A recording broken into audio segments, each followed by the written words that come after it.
देखिए बच्चों, आज हम लोग प्रकाशिकी के अंतर्गत दर्पण पढ़ने जा रहे हैं। दर्पण काफ़ी रोचक वस्तु है। दर्पण वह होता है जिसके द्वारा हम अपने आप को देख पाते हैं।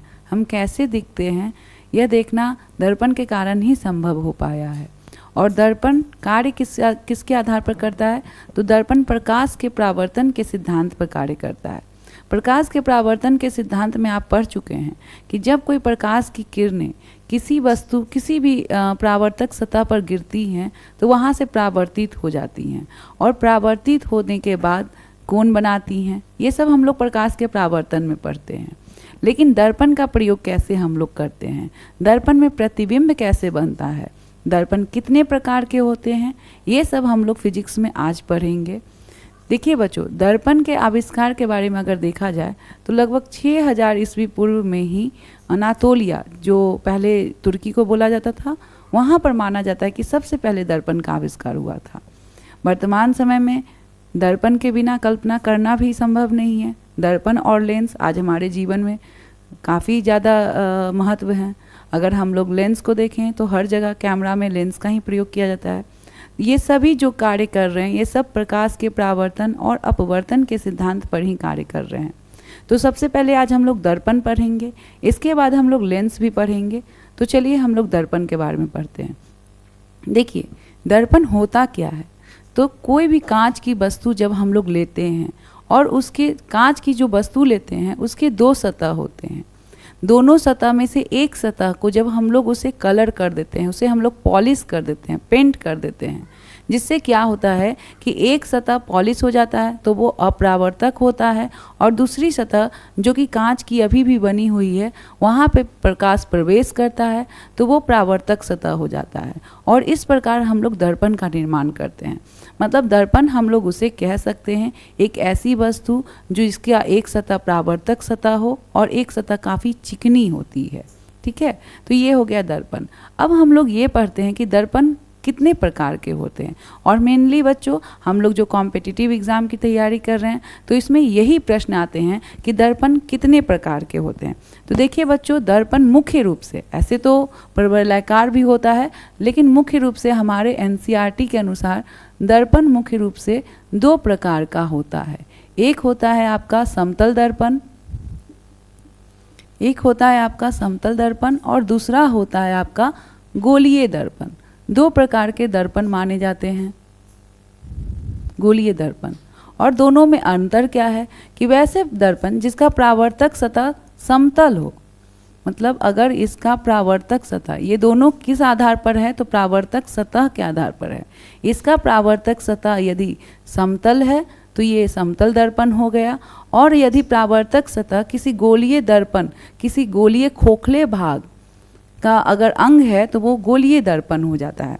देखिए बच्चों, यहाँ ध्यानपूर्वक देखिए, दर्पण का निर्माण कैसे होता है? तो दर्पण का निर्माण किसी कांच से ही होता है और उस कांच के एक सतह को हम लोग कलर कर देते हैं, पॉलिश कर देते हैं। चांदी या पारा से हम लोग पॉलिश कर देते हैं, उस पर लेप चढ़ाते हैं और उसके बाद सिल्वर नाइट्रेट का उस पर लेप चढ़ा देते हैं ताकि वो निकले ना। ठीक है, तो इस तरीके से हम लोग दर्पण का निर्माण करते हैं। अब दर्पण दो प्रकार की होती हैं, एक होता है समतल दर्पण और एक होता है आपका गोलीय दर्पण। एक होता है आपका समतल दर्पण और एक होता है आपका गोलीय दर्पण।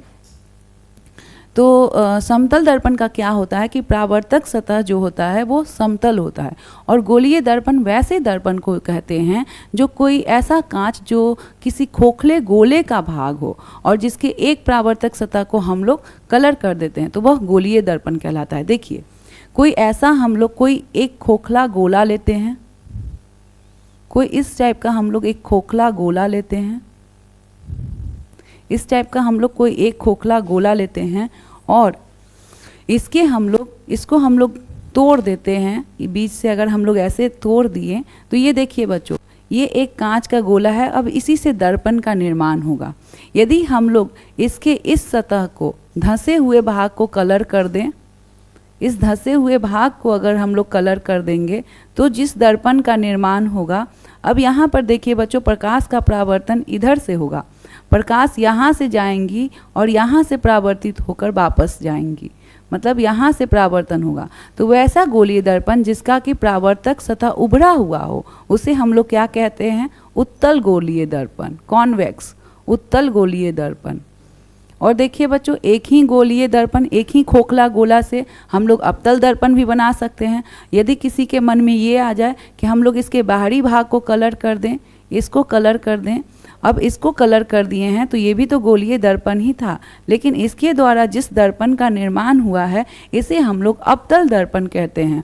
और इसमें प्रकाश का परावर्तन इधर से तो होगा नहीं, क्योंकि ये तो पूरा पॉलिश किया हुआ है, ये कलर किया हुआ है, यहाँ से प्रकाश का परावर्तन नहीं होगा। तो प्रकाश का परावर्तन हम लोग यहाँ से करते हैं। ये देखिए बच्चों, यहाँ से प्रकाश ऐसे जाएगा और यहाँ से ये परावर्तित होकर वापस आ जाएगा। तो ये प्रकाश का परावर्तन जब किसी गोलीय दर्पण के धंसे हुए भाग से प्रकाश का परावर्तन किया जाता है तो इसे हम लोग कहते हैं अवतल दर्पण।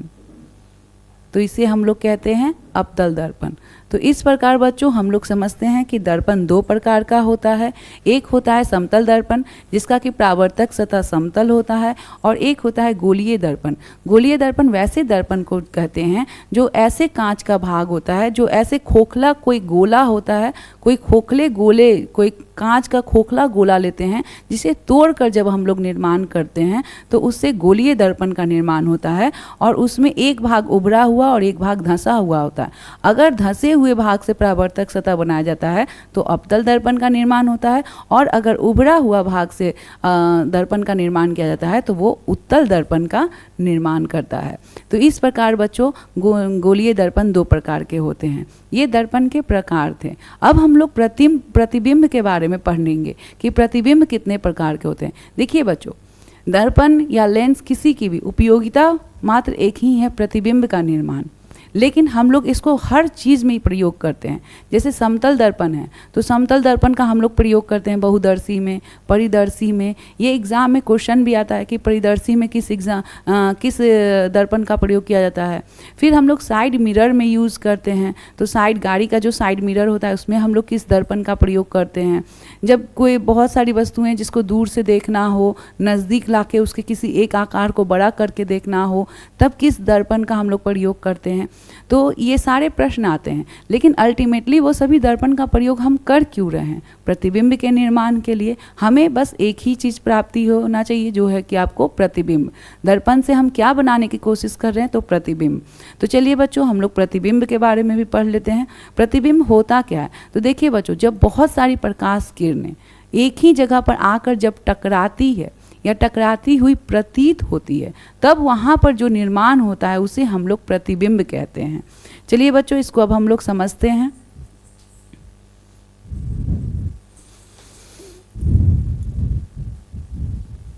देखिए बच्चों, अब हम लोग प्रतिबिंब के बारे में पढ़ेंगे कि प्रतिबिंब क्या होता है। तो प्रतिबिंब बच्चों, जहाँ पर कि प्रकाश किरणें आपस में जाकर टकराती हैं।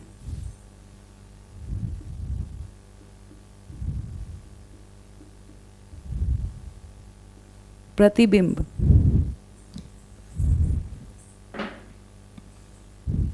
तो प्रतिबिंब भी बच्चों दो प्रकार की होती हैं। एक होता है वास्तविक प्रतिबिंब और एक होता है आभासी प्रतिबिंब। आभासी प्रतिबिंब। और प्रतिबिंब बनता कैसे है? तो देखिए बच्चों, कोई भी हम लोग दर्पण ले लें, मान लीजिए हम लोग अवतल दर्पण लेते हैं और यहाँ पर बहुत सारी प्रकाश की किरणें, मान लीजिए यहाँ पर है, और यहाँ से ये कोई प्रकाश किरण इधर से गया और ये इधर से आके यहाँ टकरा गया। कोई प्रकाश की किरण यहाँ से ऐसे गया और यहाँ आ गया। तो यहाँ पर जो टकरा रही है, यहाँ पर दोनों प्रकाश की किरणें आपस में टकरा रही हैं। तो जब बहुत सारी प्रकाश की किरणें एक बिंदु पर टकराती हैं तो वहाँ पर क्या निर्माण होता है? वहाँ पर प्रतिबिंब का निर्माण होता है। तो ऐसे प्रतिबिंब को हम लोग वास्तविक प्रतिबिंब कहते हैं। और वास्तविक प्रतिबिंब हमेशा क्या होता है बच्चों? उल्टा होता है। वास्तविक प्रतिबिंब हमेशा ही उल्टा होता है। लेकिन कई बार ऐसी स्थिति हो जाती है बच्चों कि प्रकाशीय किरण आपस में टकराते ही नहीं हैं। मान लीजिए यहाँ पे ये समानांतर गया, यहाँ से ये चला गया, और इस प्रकाश की किरण को भी हम लोग यहाँ से ना भेजकर हम लोग अगर इसके समानांतर ही भेजें, हम लोग ऐसे जगह से भेजें जहाँ से कि प्रकाश की किरण अपने आप ही वापस आ जाए। जैसे मान लीजिए हम लोग सी से यहाँ से भेजेंगे, यहाँ से अगर हम लोग भेजते हैं तो यहाँ से प्रकाश की किरण इधर से ही जाएगी और इधर से ही वापस वो मुड़कर चली जाएंगी। यहाँ से क्रॉस करते हुए अगर कोई प्रकाश की किरण गई तो यहाँ से गई और यहीं से जाएगी और यहीं से वापस वो आ जाएगी। तो जब कभी इसमें क्या हो रहा है कि कोई भी प्रकाश किरण आपस में टकरा नहीं रहा है, और जब प्रकाश किरण आपस में टकराती नहीं है और हमें प्रतिबिंब बनाना है, तब ऐसी स्थिति में हम लोग कल्पना का सहारा लेते हैं और हम लोग इसे दर्पण के पीछे यहाँ निर्माण कर देते हैं। हम लोग ऐसा अनुमान लगा रहे हैं कि यहाँ पर दोनों प्रतिबिंब आकर टकरा रही होंगी, और यहाँ पर जब हम लोग कोई प्रतिबिंब बनाते हैं तो उसे हम लोग आभासी प्रतिबिंब कहते हैं। मतलब जब बहुत सारी प्रकाश किरणें किसी एक बिंदु पर कटती हुई प्रतीत हो तो वैसे प्रतिबिंब को हम क्या कहते हैं? आभासी प्रतिबिंब कहते हैं, या फिर इसे क्या कहते हैं? काल्पनिक प्रतिबिंब कहते हैं, या फिर इसे हम लोग काल्पनिक प्रतिबिंब कहते हैं। और काल्पनिक प्रतिबिंब हमेशा क्या बनता है? हमेशा ही सीधा बनता है। तो इस प्रकार बच्चों आप लोग प्रतिबिंब के बारे में समझ गए होंगे। प्रतिबिंब वहाँ बनता है जहाँ पे बहुत सारी प्रकाश किरणें आपस में आकर टकराती हैं। इसके बाद प्रतिबिंब दो प्रकार के होते हैं, वास्तविक प्रतिबिंब और आभासी प्रतिबिंब। जब प्रकाश की किरणें आपस में वास्तविक रूप में टकरा जाती हैं तो वैसे प्रतिबिंब को हम लोग वास्तविक प्रतिबिंब कहते हैं, और ये हमेशा उल्टा बनता है।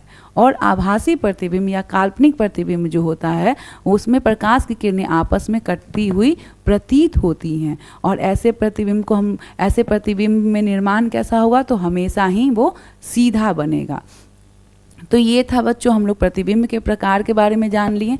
अब हम लोग एक एक करके पढ़ेंगे कि समतल दर्पण में प्रतिबिंब के अगर निर्माण होते हैं तो उसमें क्या क्या फीचर होते हैं, कितने डिग्री पे कोण बनते हैं, उसका कैसा फोकस दूरी होता है, कैसी वक्रता त्रिज्या होती है, ये सब के बारे में अब हम लोग पढ़ेंगे।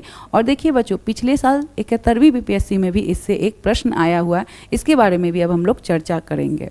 तो देखिए बच्चों, अब हम लोग समतल दर्पण में बने प्रतिबिंब में क्या क्या विशेषताएं होती हैं इसके बारे में एक बार हम लोग पढ़ लेते हैं, और इसे आप लोग लिख लीजिएगा, नोट्स बना लीजिएगा, ये काफ़ी इम्पॉर्टेंट है। तो देखिए, सबसे पहले तो लिखा हुआ है कि जब किसी दर्पण का परावर्तक पृष्ठ समतल हो तो वह समतल दर्पण कहलाता है। समतल दर्पण द्वारा प्रतिबिंब कैसा होता है? तो सदैव आभासी। ये इसमें जो प्रतिबिंब बनता है बच्चों वो हमेशा ही आभासी बनेगा और हमेशा सीधा बनता है। आप लोगों को अभी बताएं कि आभासी प्रतिबिंब हमेशा क्या होता है? सीधा होता है। तो समतल दर्पण में बना प्रतिबिंब क्या होगा? हमेशा आभासी और सीधा बनता है। जैसे मान लीजिए ये एक समतल दर्पण है, ये एक समतल दर्पण है,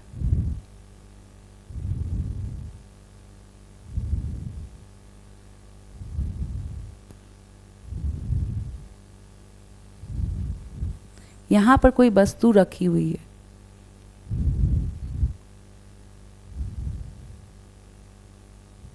यहाँ पर कोई वस्तु रखी हुई है। तो यहाँ से देखिए बच्चों कुछ इस टाइप से बनेगा। इसे आप लोग ऐसे भी बना सकते हैं, ऐसे करके बना सकते हैं। तो एक बार प्रकाश की किरण ऐसे जाएगी और इधर ही वापस आ जाएगी। एक कंडीशन ये होगा। दूसरा कंडीशन ये होगा बच्चों कि एक बार प्रकाश की किरण आपकी यहाँ आके गिरेगी,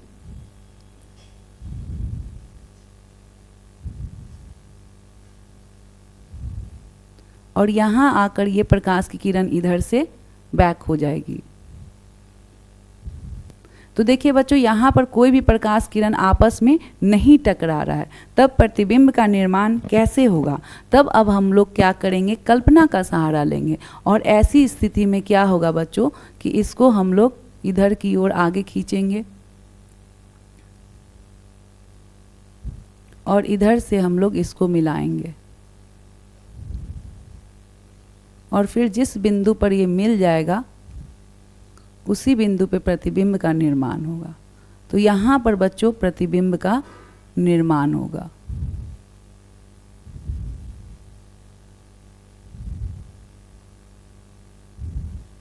यहाँ पर प्रतिबिंब का निर्माण होगा। तो ये हो गया बच्चों।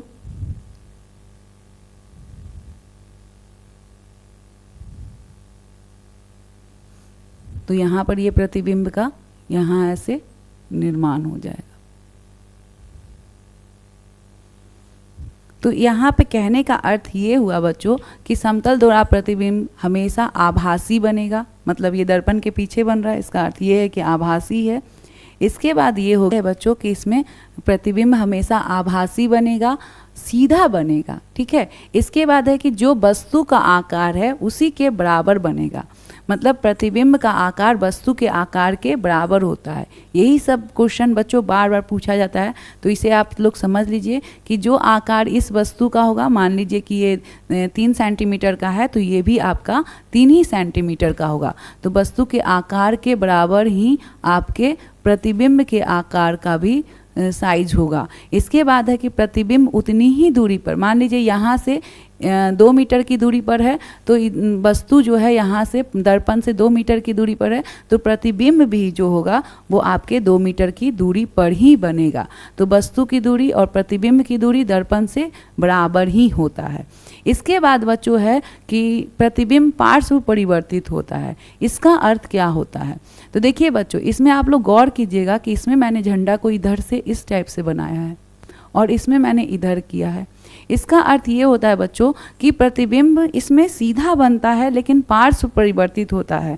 इसका अर्थ ये है बच्चों कि प्रतिबिंब जो बन रहा है वो अगर हम लोग दर्पण, समतल दर्पण में देखते हैं तो अगर हम लोग दायां हाथ उठाएंगे तो दर्पण में हम लोगों को बायां हाथ उठता हुआ प्रतीत होता है, ठीक है।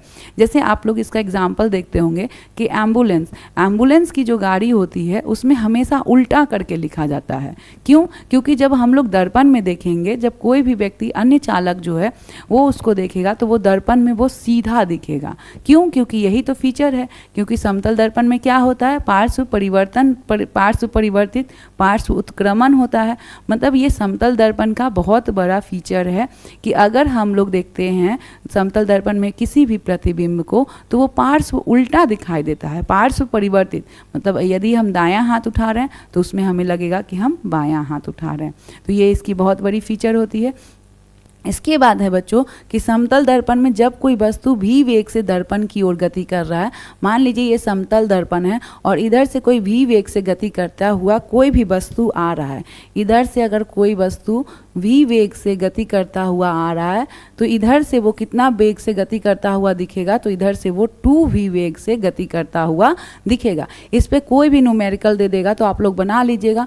मान लीजिए कि यहाँ से कोई 3 किलोमीटर प्रति घंटा की ओर से समतल दर्पण की ओर आ रहा है तो यहाँ पर 6 किलोमीटर प्रति घंटा की स्पीड हो जाएगा, तो ये हम लोग का वेग हो जाएगा और इसी पे न्यूमेरिकल बन जाएगा। इसके बाद है कि समतल दर्पण में किसी प्रतिबिंब को पाने के लिए हमें कितना बड़ा समतल दर्पण लेना होगा?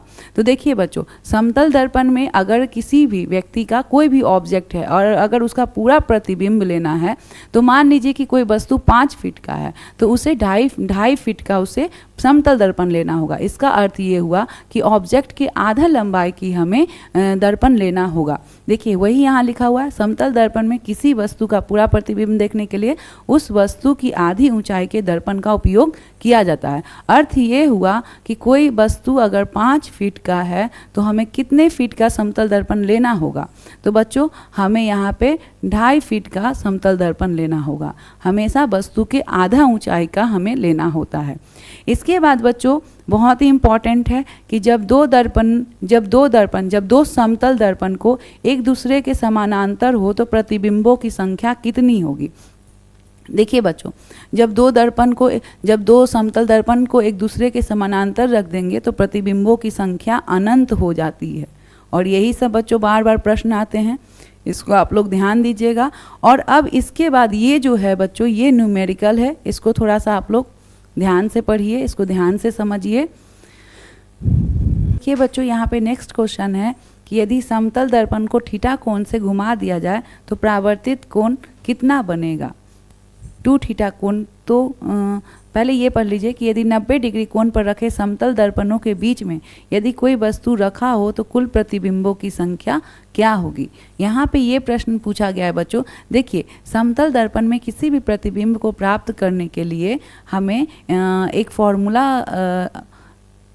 फॉर्मूला है बच्चों, 360 डिग्री वाई थीटा और -1, ठीक है।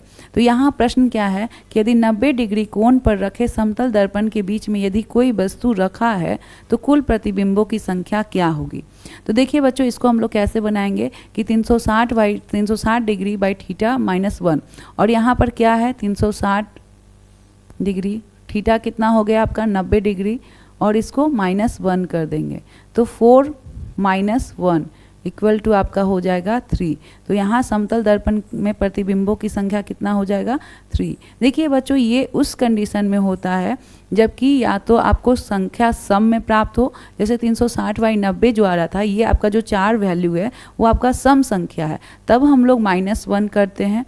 यदि या फिर कोई पूर्णांक में ना आए, जैसे कि देख लीजिए अगर हम लोग 360 डिग्री को 80 से कर दें, तो अगर 80 थीटा पर कोण बन रहा है, यदि हमारा थीटा का मान 80 डिग्री है, तब कितना बनेगा ये आप लोग याद कीजिए। तब देखिएगा बच्चों कि इसका वैल्यू आ जाएगा 4.5, जो कि पूरा पूर्णांक नहीं है। तब भी हम लोग यहाँ पर -1 ही वैल्यू रखेंगे, और -1 इक्वल टू कितना हो जाएगा 3.5।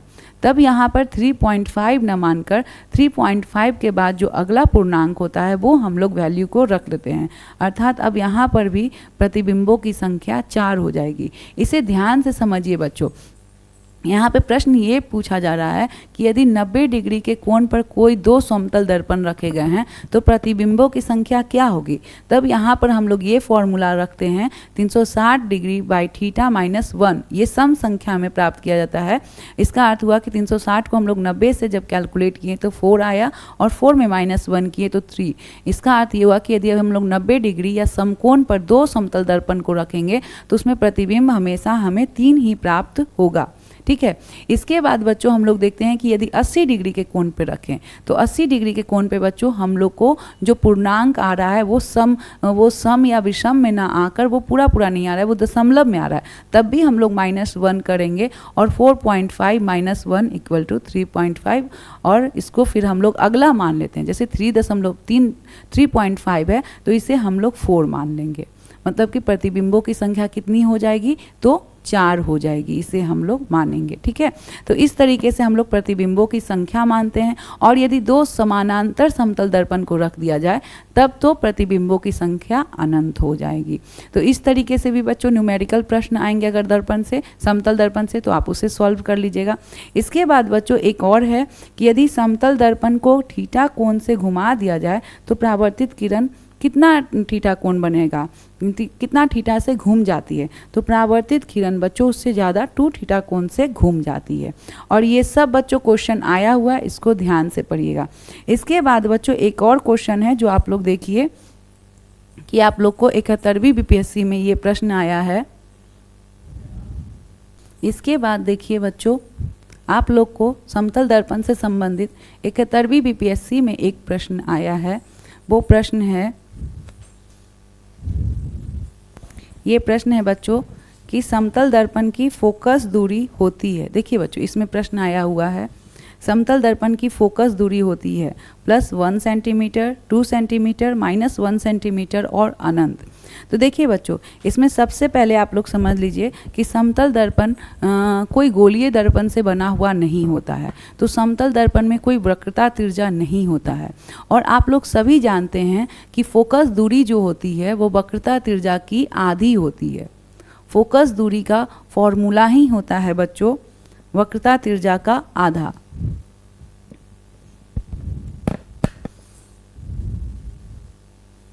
वक्रता तिर्जा का आधा, और वक्रता तिर्जा जो होता है बच्चों समतल दर्पण का अनंत होता है।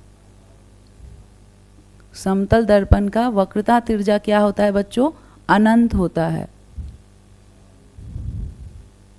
वक्रता तिर्जा जो होता है वो आपका अनंत होता है।